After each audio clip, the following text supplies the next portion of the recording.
Are you, by the way, is everybody here okay with using that phrase, which President Obama has, in many instances, intentionally gotten away from, war on terror? Yeah, or was it used in a manipulative way, as some have claimed, by the Bush administration? Let's call it what it is. Let's call it what it is. Emory says it is a war on terror. It's a war on an abstract word. Terror is not a person. Terror is not an enemy. Terror is not something you can defeat. Terror is just something that you can continue to fight as long as you want to ask for another check from Congress, and you want to fight some more wars, and you want the price of oil to keep going up. Do you think radical Islam constitutes a major threat? Would you rather call it that? I think it constitutes a threat, but I think it's a threat that's been overblown way past what it really is. Oh, you think so? I think What makes you think that?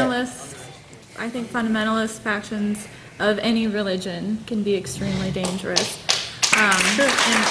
Dangerous When people that are religion dangerous. They're not more basically dangerous based because on they're terror, Muslim. when that religion encourages its people in that doesn't. religion to kill and to do things, It doesn't encourage that any more than Christianity encourages what the Christianity Ku Klux does not Klan Some does. people's Does not interpretation of It Islam. does. I think we should clarify that. I mean, most Muslims, the vast majority, would certainly not say that that is what the Quran says. So we want to be fair there. Yeah, Islam takes most of We're its talking tenets radical. from Judaism, and so does Christianity. So, I mean, they're offshoots of one another. You can cherry pick any Bible verse, any Quran verse, or any Torah verse you want to make the claim that either the religion's peaceful or violent. But at the end of the day, I mean, people act. It's not necessary. I mean, The problem is not It's that not the religion. there's this violent religion out there that wants to kill people for some reason. The problem is we're going all over the Middle East, stomping through other people's countries, dropping military bases as we go, killing people, dropping bombs, leaving drones flying in their airspace. And Well, what should we do with suspected terrorists?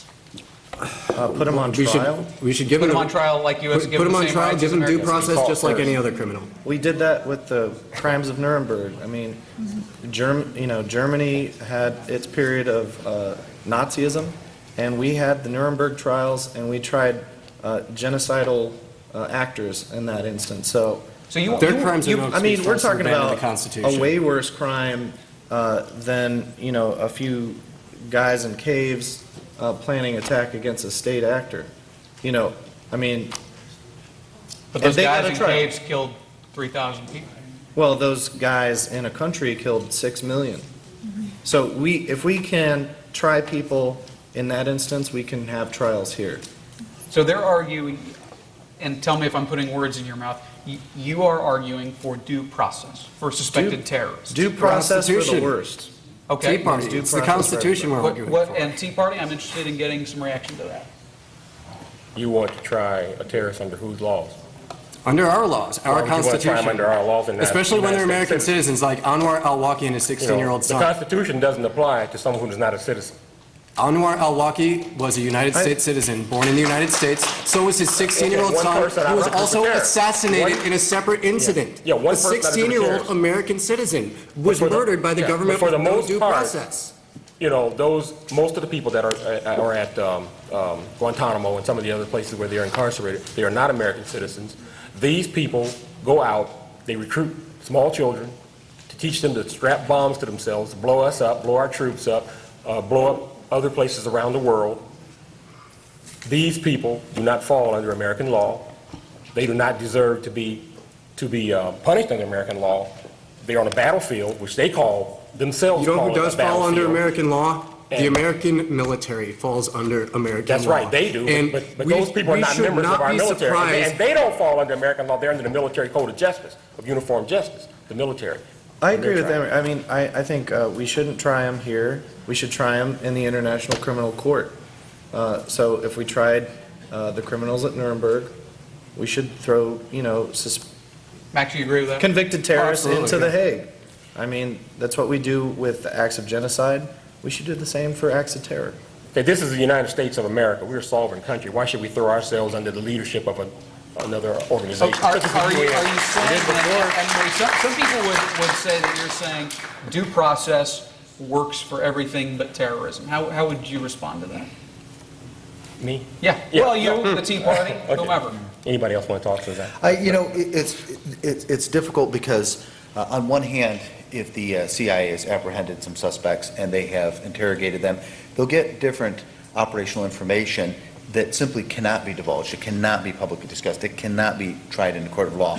And I do believe the reservations somewhat come from that. I also, in conversations I've had with some military people, am convinced that the CIA almost had a head count and that they snared a lot of innocent people. And I think there's some reservation to have some of these trials, because in some cases, in many cases, they have freed them. They said, yep, this person, after substantial amounts of investigation, interrogation, we got the wrong guy, we let him go. But as far as whether or not to try them in a civilian court, there are some national security reasons as to why not. But the problem is if you give them a blanket protection, say, just snare anybody you want. Some guy says, hey, I owe this guy down the street 25 goats, I don't want to pay him. Hey, he's Al-Qaeda, and we go snatch him, and we say, well, we got good information, he's Al-Qaeda. You're saying you think that could happen?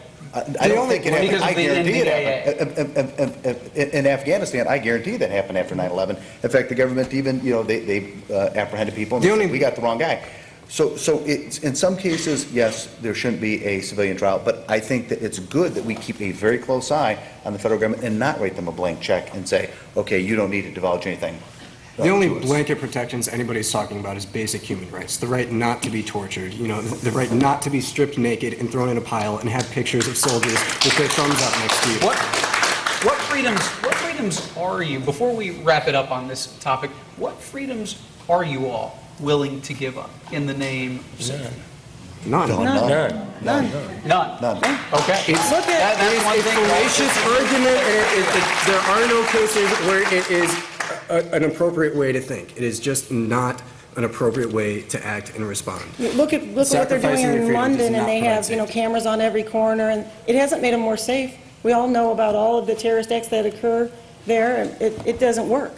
Another thing, too, that we've learned is that it makes people like us even more suspicious, because under some of the interpretations from some of the attorneys that have studied the NDAA and so forth, people like us sitting at this table today, we are on the terrorist watch list because we're in the Tea Party movement, or because we're in the Occupy movement. Again, that's something we so can't we verify, can't. just like we can't verify. Well, if you ask the that FBI, they government say is they have no acting files so on the they didn't Occupy Wall pass. Street I mean, movement. take that for what it is. That's an But I'm unverified. just saying that, it has been mentioned by some of the attorneys and whatnot, so. What we do know has been verified, it's been in Glenn Beck and all over the place, is that in a fusion center, they sent out a memo in St. Louis saying that different groups include anti-abortion groups, anti-immigration groups, and really keep an eye out on those recent Iraq and Afghanistan war veterans.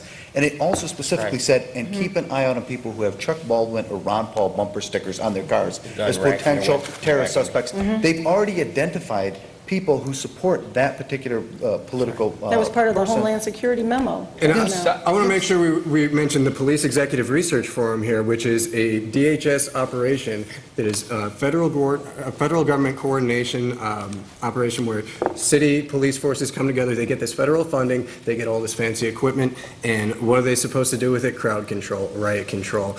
And what do you know, with all this Police Executive Research Fund money, we see coordinated attacks on Occupy camps all across the nation. We see them 3-4 cities all at once, the same minute of the night. They're all going in at the same time, coordinating these attacks. The federal government is physically assaulting protesters for assembly. That's an assertion from the Occupy movement. Let's end it right there in terms of balancing safety and freedom, because time is flying faster than I think we all thought it would.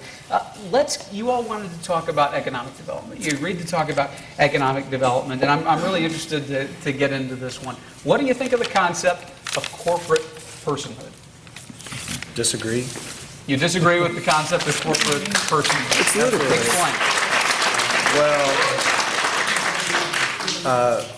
Well, there's a Are saying. corporations people? I heard someone say, I believe a corporation is a person when I hear them fart. I don't know. I feel like most people agree that property shouldn't have the same rights as people. And when we get into the area in which corporations have been just bestowed actually more rights than living, breathing persons, I mean, that's That's dangerous. But they're representing the interests of groups of people, some would say. Well, certain people, right? They're shareholders. I think outside of that group, there's very little recognition that a corporation would benefit. I mean, people. I mean, I think a corporation is a structure, it's a legal fiction, not a person.